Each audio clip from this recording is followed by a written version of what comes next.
Cubs end up back in victory lane yesterday. They beat the Guardians. They continue to play really good baseball in Arizona. Shōta Imanaga, one more, maybe probably the last time he's going to pitch in a game before he starts the opener for the Cubs in Japan, his native Japan.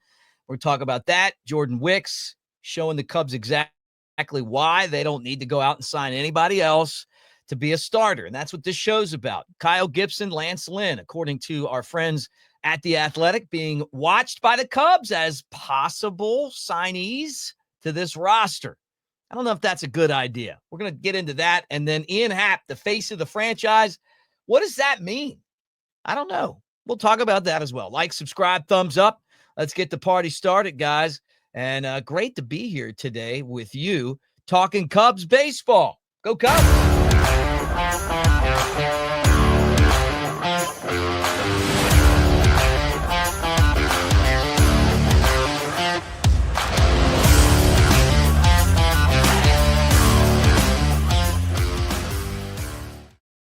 What do you say, everybody? Mick Gillespie, Cubs Baseball Channel. Like, subscribe, thumbs up. Thank you guys for being here today as we get closer and closer to an early wake-up and opening day from Tokyo, Japan.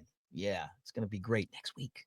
I know. Can you believe that? Next week, we got real baseball. All right, let's get into a couple things on the show. First off, Cubs a winner again in spring training.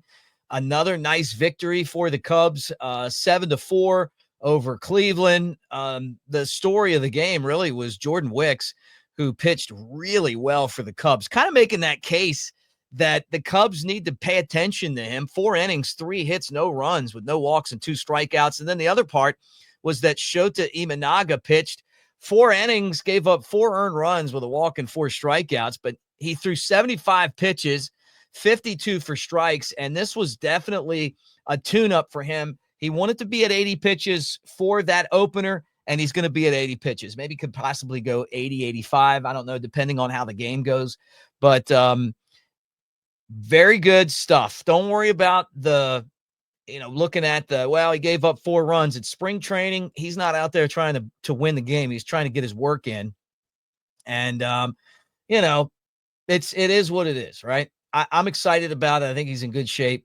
And I think that the Cubs are feeling pretty good about it. And then Jordan Wicks piggybacked and was awesome in his 4 innings. So good for him, good for the Cubs. And, this team's going to take a step forward getting ready for Japan. Now, the thing I wanted to talk about and give some love to our friends over at The Athletic, including Patrick Mooney, who's been on our channel before, saying that basically the Cubs are keeping an eye on a couple former Cardinals pitchers, Kyle Gibson and Lance Lynn. Now, I want to make a joke about the Cardinals, but then they end up with the same record as the Cubs last year. Yeah, not too impressive.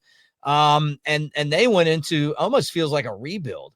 But what would you get from these two guys? Ken Rosenthal also kind of reported this too, that the Cubs were interested in this. Gibson had a good season with the Cardinals. A couple years ago, he was one of the key cogs in that Baltimore rotation, a team that won over 100 games. Last year made 30 starts. And he's done that, for the last 3 years. He's been a really, really reliable starter, had 151 strikeouts and 150, almost 160 innings. But, he's 37 years old. His velo's down. And, I don't know. I mean, is he someone, he's got the great career numbers, longtime twin, but at some point, don't we have a bunch of these guys already? I mean, isn't Colin Ray kind of like that? I mean, it feels like to me that these are kind of emergency options. And I feel like the Cubs are pretty strong in the starting pitching department, and I'm like Matthew Boyd. I mean, isn't that kind of the same thing, right? I mean, you got Jordan Wicks, Ben Brown, Cade Horton, those guys that you feel like are going to be able to give you some depth. I don't look at the starting rotation and think, man, if we got Kyle Gibson, we'd be right where we want to be, unless there was an injury or something like that. But I don't know. And then Lance Lynn, you question Lance Lynn's locker room mentality. You always hear from people like, hey, he's a tough guy to be around every day. Now, I don't know if that's true or not. Maybe you move him to the bullpen. That's a possibility.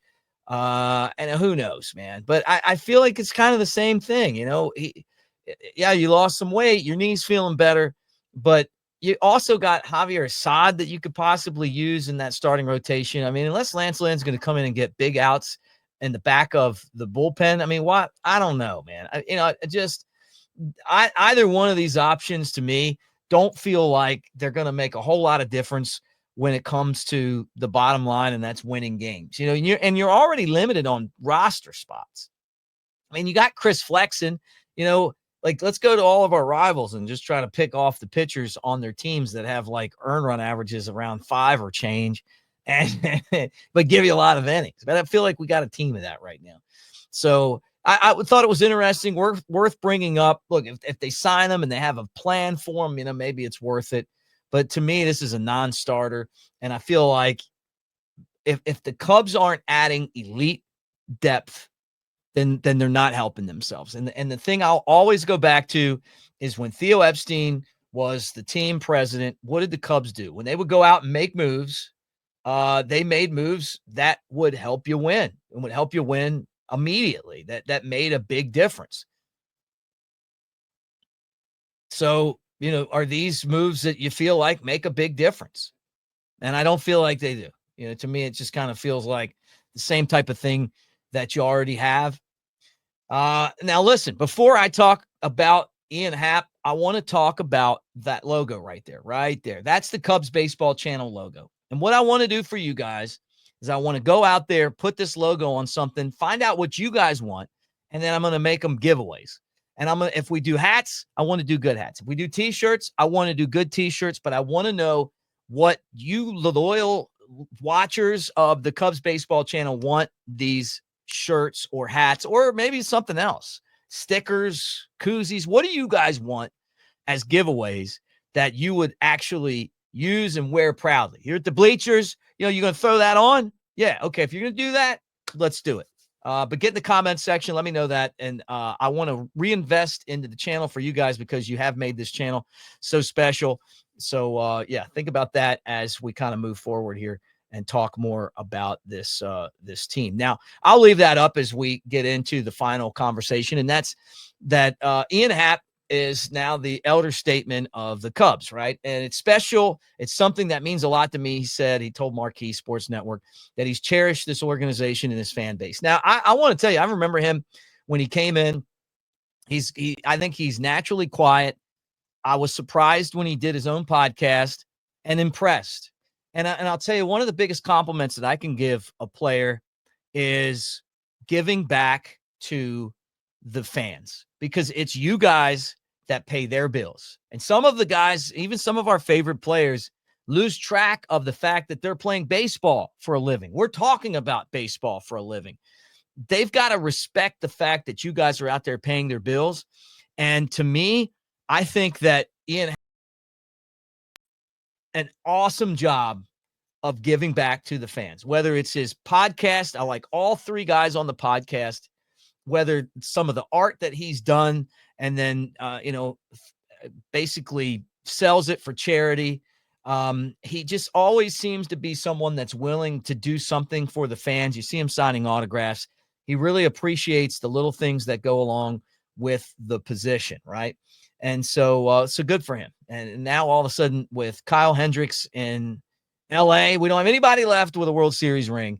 Even David Ross, who was our manager, is gone now. And he's out of baseball.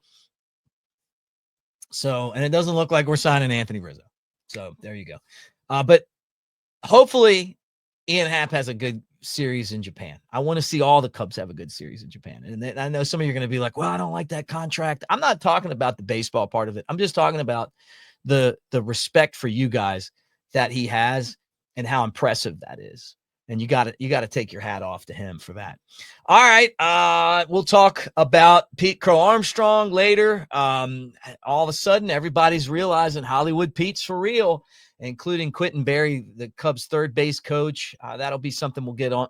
And with the team leaving, today's the last spring training game. I got a feeling that this team, that they may have the way that I think it's going to work is they're going to be on that plane on the way to Japan, probably while that game's taking place. So don't be surprised if there's not a lot of guys from the minor leagues in that game. It's time to get over to Japan, guys. It's time to get over to Japan, and it's time to get over to Japan and win a couple games against the Dodgers. All right, like, subscribe, thumbs up. Again, comment. Let me know what you think about this right here. Let me put it back on the screen again. And what do you want that logo on? What would you wear it on? Be honest with me. If you don't want to wear it, tell me that too, because I don't need to make this stuff. But if you guys want it, I'm going to do it for you because I love you guys, and I appreciate you making this channel something special. All right, go Cubs.